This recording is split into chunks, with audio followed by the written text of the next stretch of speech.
yang dikatakan oleh saudara-saudara kita, rekan-rekan muslim ini, itu benar. Semua sorotan buku Pak Insan 101 bukti di Alkitab bahwa Yesus bukan Tuhan, itu betul. Betul.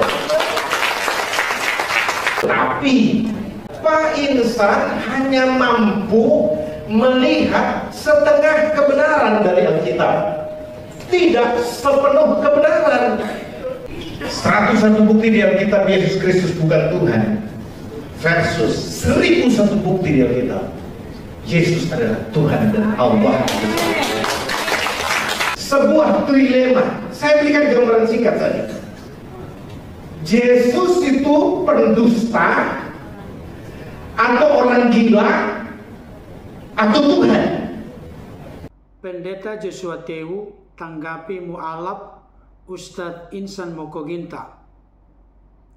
Yesus bukan Tuhan, itu benar atau betul. Tetapi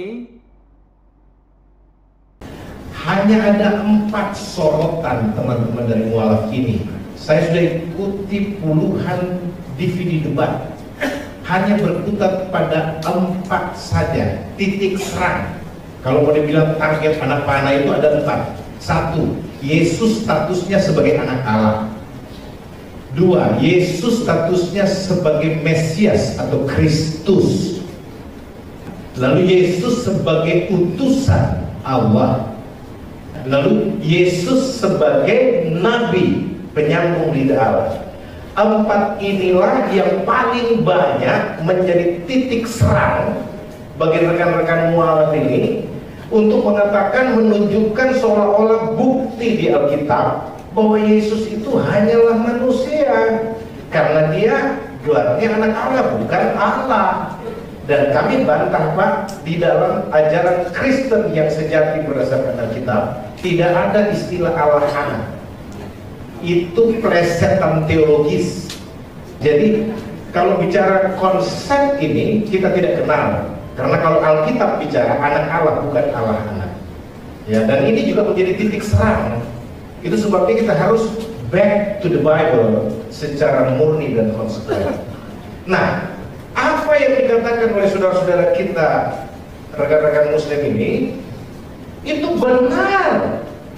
Semua sorotan buku Pak Insan 101 bukti di Alkitab bahwa Yesus bukan Tuhan, itu betul. Betul. Orang Manado bilang, tapi ada DP Mar. Betul, tapi gitu. Soalnya beliau Manado ini. Ya, sama-sama Manado, bro. Ya. Jadi kalau kita bicara ada tapinya apa? Pak Insan hanya mampu melihat setengah kebenaran dari Alkitab, tidak sepenuh kebenaran. Mungkin karena Pak Insan terlalu mengandalkan soal pikirannya, logikanya, dan pengandalan kekuatannya sendiri untuk dapat mengerti Alkitab, dan tidak belajar bergantung kepada Allah sumber hikmat itu, sehingga tidak bisa melihat dua belahan kebenaran. Dia hanya melihat sebelah saja. Yesus hanya sebatas manusia, tetapi dia tidak mampu melihat Yesus sebagai Tuhan dan Allah, karena tidak dianugerahkan yang disebut dengan apokalipsis atau pewahyuan atau pembukaan itu. Bagian saya secara quote and quote, 101 bukti di Alkitab Yesus Kristus bukan Tuhan versus 1001 bukti di Alkitab Yesus adalah Tuhan dan Allah. Ayat pertama, munculkan dulu ini. Kalau Anda lihat di slide, ini sebuah pertanyaan besar dari zaman ke zaman. Who Jesus really is? Siapakah Yesus itu sesungguhnya?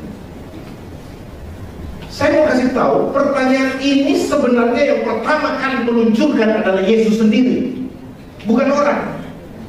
Ketika Yesus berjalan bersama-sama di daerah Kaisarea Filipi, di tengah jalan Yesus bertanya kepada murid-muridnya, menurut kata orang, siapakah anak manusia itu? Lalu ada yang lapor, ada yang bilang Yeremia, ada yang bilang Elia, ada yang bilang salah satu dari nabi. Yesus bertanya kedua kalinya dengan pertanyaan yang sama. Tetapi apa katamu? Siapakah aku ini? Kalau tadi pertanyaannya lebih sifat general, sekarang lebih spesifik. Itu kata orang. Tapi apa katamu yang mengikut aku? Jangan imanmu bergantung pada kata orang, tapi bergantung pada pendapatmu sendiri karena mencari kebenaran dan menemukan kebenaran itu. Jadi saudara yang dikasih dalam Tuhan, kalau kita mau berbicara soal fakta pertama di Alkitab, coba kita lihat seterusnya mana munculkan. Nah, sebuah trilema. Saya berikan gambaran singkat saja. Yesus itu pendusta, atau orang gila, atau Tuhan. Ini sebuah pilihan yang berkonsekuensi. Kenapa? Kenapa sampai ada pernyataan trilema seperti ini? Yesus itu pendusta, orang gila, atau Tuhan?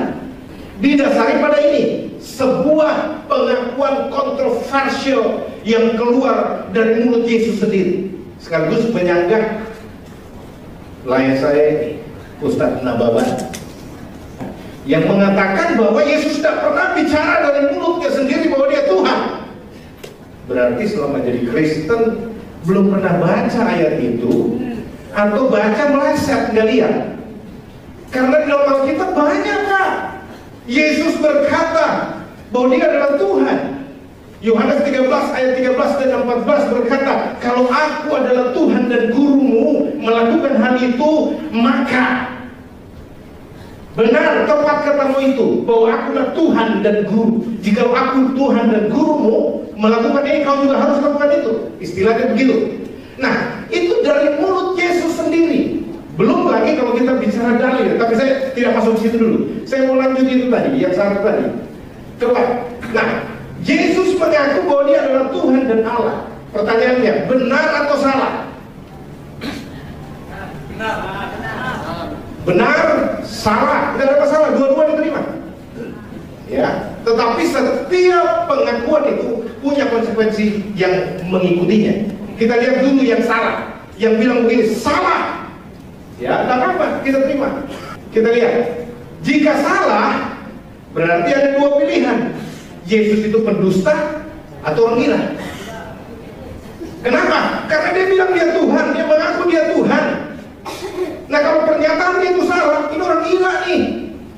Masa manusia biasa ngaku dia Tuhan? Kan kalau bukan gila, pembohong. Kalau dia pembohong, pendusta, berarti dia tahu pernyataan itu tidak benar, tapi dia lakukan itu. Dan dia jadi gila karena apa? Dia akhirnya mati gara-gara pengakuannya itu.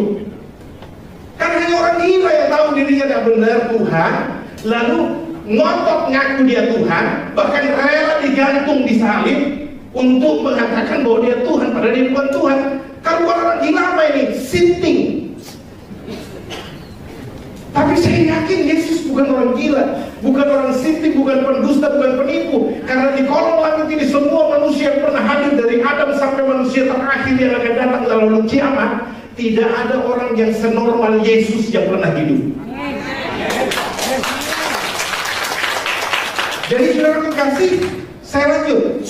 Berikutnya Anda lihat, hanya ada dua hal. Dia tahu pengakuannya salah atau dia tidak tahu pengakuannya salah. Kalau Yesus tahu pengakuannya salah, dia pendusta. Ya, dia sengaja memberi keterangan palsu atau penipu, dia seorang munafik, dia adalah iblis. Kalau pengakuannya salah.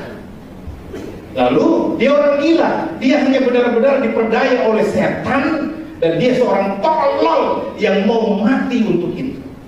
Kalau pengakuannya salah. Kita harus belajar ekstrim di sini. Begitu caranya belajar. Amin. Coba Anda lihat berikutnya.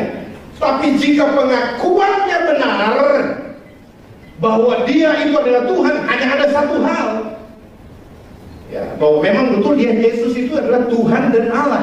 Dan kalau dia betul-betul Tuhan dan Allah, hanya dua pilihan konsekuensi. yaitu engkau harus menerima atau engkau menolak dan binasa. Karena Alkitab bilang siapa yang menerima dia pasti selamat. Salah satu buku Pak Insan Mokoginta yang pertama, 11 pertanyaan mustahil Kristen bisa menjawab. Brur, sudah dijawab dengan tuntas, CD-nya sudah disediakan, dan tinggal tunggu 100 juta dan BMW 320. Nanti dikasih dihadiahkan khusus buat beliau-beliau ini untuk CD jawaban dari 11 pertanyaan yang menurut beliau mustahil untuk bisa dijawab, tapi untuk orang Kristen kecil untuk dijawab. Nah, ini kita lihat kembali, saudara-saudara. Saya lanjutkan. Ada 2 ayat yang betul-betul kita harus lihat. Tapi sebelum ini, saya ingin minta secara cepat saja, Yesaya 9 ayat 5 dan 6. Di situ dikatakan begini, bahwa seorang anak telah lahir, seorang putra telah diberikan, lambang pemerintahan ada di atas bahunya, dan namanya disebut orang penasihat ajaib, Allah yang perkasa, Everlasting Father, Bapa yang kekal, and Prince of Peace, Raja Damai. Nah, Anda coba lihat dulu. Yesaya tidak sedang mabuk. Yesaya ada dalam pengurapan roh penuh, sehingga tidak mungkin dia salah bicara.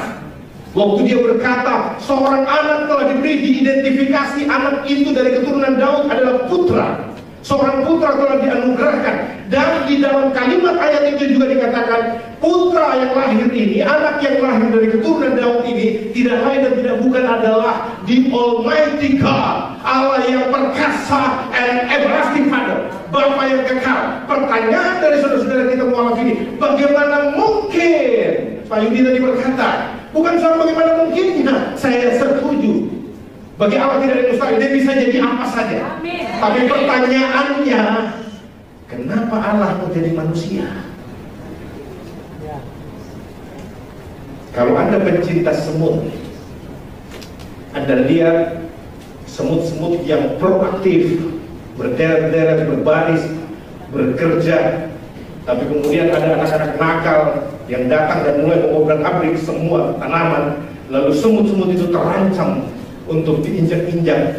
Lalu Anda pencipta semut berkata, semut-semut pelan-pelan, ayo pikir, aduh pikir. Semut itu sekalipun Anda keluar tenggorokannya, itu tidak akan pernah mendengar dan mengerti Anda. Anda punya maksud mau menyelamatkan dia, tapi dia tidak akan mengerti bahasa Anda. Lalu bagaimana supaya semut-semut ini diselamatkan? Tidak ada cara lain, Anda harus jadi semut. Anda dan saya adalah manusia yang terjatuh dalam dosa dan kehilangan kemuliaan Allah dan terputus dari Allah. Akal sehat kita tidak mampu lagi mengerti karya Allah dan tidak mengerti lagi bahasa Allah. Tetapi Allah begitu besar kasihnya. Ini yang dibilang dia jadi manusia. Pertanyaannya, di mana ayatnya Allah jadi manusia, dan di mana nubuatan di Alkitab di Perjanjian Lama bahwa Allah sendiri yang datang? Saya kasih ayat. Mudah-mudahan dengan ini Pak Insan Mokoginta, Pak Yudi bertobat. Yesaya 63 ayat 8 dan 9. Kita baca dulu.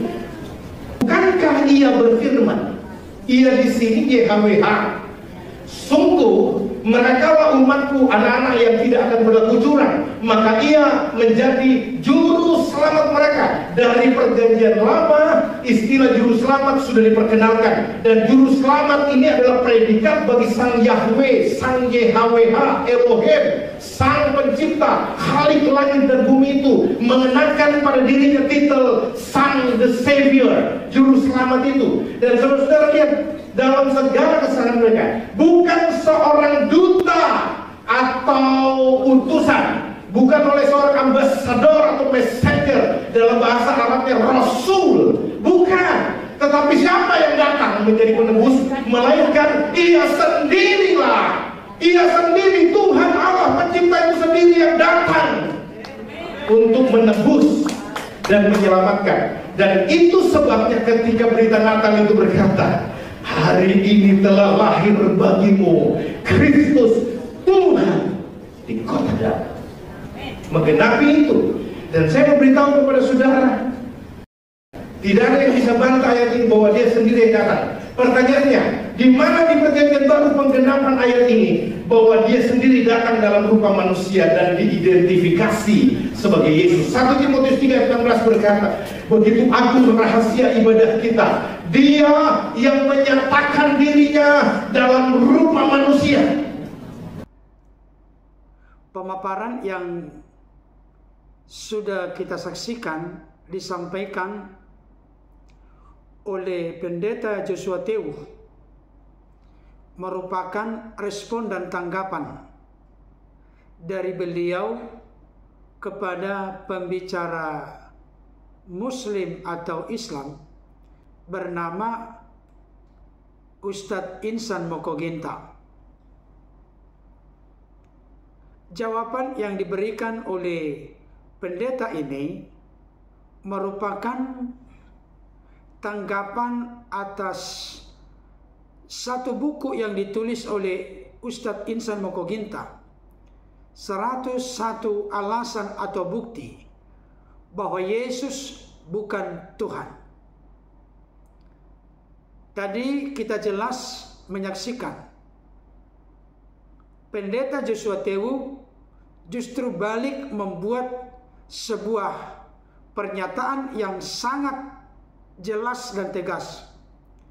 1001 alasan atau bukti Yesus itu benar-benar Tuhan atau Allah. Bapak Ibu Saudara yang dikasihi oleh Tuhan, sampai saat ini masih banyak saudara-saudara kami dari luar kekristenan yang menolak dengan tegas bahwa Yesus itu bukan Tuhan. Mereka punya argumentasi, mana mungkin atau mustahil manusia menjadi Tuhan. Padahal orang Kristen pun tidak pernah membuat sebuah pernyataan yang didasari dengan keyakinan, kepercayaan manusia menjadi Tuhan. Yang benar dari fakta Alkitab adalah Tuhan yang menjadi manusia. Tuhan di sini dalam arti Allah, atau lebih spesifik lagi firman yang menjadi manusia. Itu persis sama dengan isi dari Yohanes 1 ayat 14. Yesus itu Tuhan atau Allah, tentu yang dipahami, diyakini, dimengerti oleh orang Kristen, bukan dalam tubuh fisik jasmani kemanusiaannya.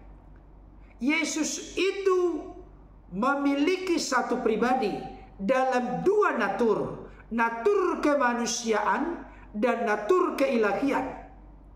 Itulah yang tertulis di dalam Kolose pasal 2 ayat 9. Di dalam dialah secara jasmania berdiam seluruh kepenuhan keallahan.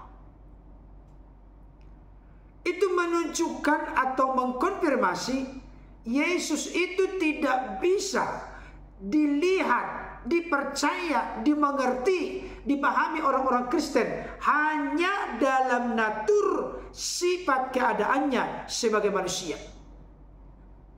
Memang ketika merujuk kepada yang puasa, lapar, haus, disunat, berdoa, takut di taman Getsemani diberikan kekuatan oleh malaikat, termasuk mengalami kematian. Itu pasti semuanya merujuk kepada keadaan Yesus sebagai manusia. Ada beberapa ayat yang menegaskan hal itu. Ia yang mati atau Yesus yang mati dalam keadaannya sebagai manusia. Kalau memang pribadi dari Yesus itu hanya kemanusiaannya saja, Tidak mungkin Alkitab menjelaskan Yesus yang mati dalam keadaannya sebagai manusia. Hal itu memberikan indikasi petunjuk Yesus itu memiliki natur keilahian, tentu sebagai firman yang bersama-sama dengan Allah, dan firman itu adalah Allah. Ada banyak fakta atau bukti di dalam Alkitab menunjukkan Yesus itu Tuhan dalam arti sebagai Allah. Pertama, Yesus berkuasa mengampuni dosa. Markus pasal 2 ayat 5 dan 10. Kedua, Yesus itu dalam eksistensi kekal sebagai firman yang bersama-sama dengan Allah, dan firman itu adalah Allah menciptakan segala sesuatu. Yohanes 1 ayat 3. Segala sesuatu dijadikan oleh Dia, dan tanpa Dia tidak ada sesuatu pun yang telah jadi dari segala yang telah dijadikan. Ketiga, Yesus itu sudah ada sebelum Abraham jadi. Yohanes 8 ayat 58. Keempat, Yesus itu sudah memiliki kemuliaan di hadirat Bapa sebelum dunia ini ada. Yohanes 17 ayat 5. Berikutnya, Yesus itu sudah dikasihi oleh Bapa sebelum dunia ini ada atau dunia dijadikan. Yohanes 17 ayat 24. Bahkan ada lagi ayat-ayat yang lain. Misalnya Wahyu 1 ayat 8. Aku adalah Alfa dan Omega, firman Tuhan Allah yang ada dan yang sudah ada dan yang akan datang, yang Maha Kuasa. Tentu ini tidak mungkin merujuk kepada Yesus dalam keadaannya sebagai manusia. Pasti merujuk kepada keadaannya sebagai yang ilahi, yang sehakikat ada di dalam diri Allah yang disapa dengan Bapa bersama dengan Roh Kudus.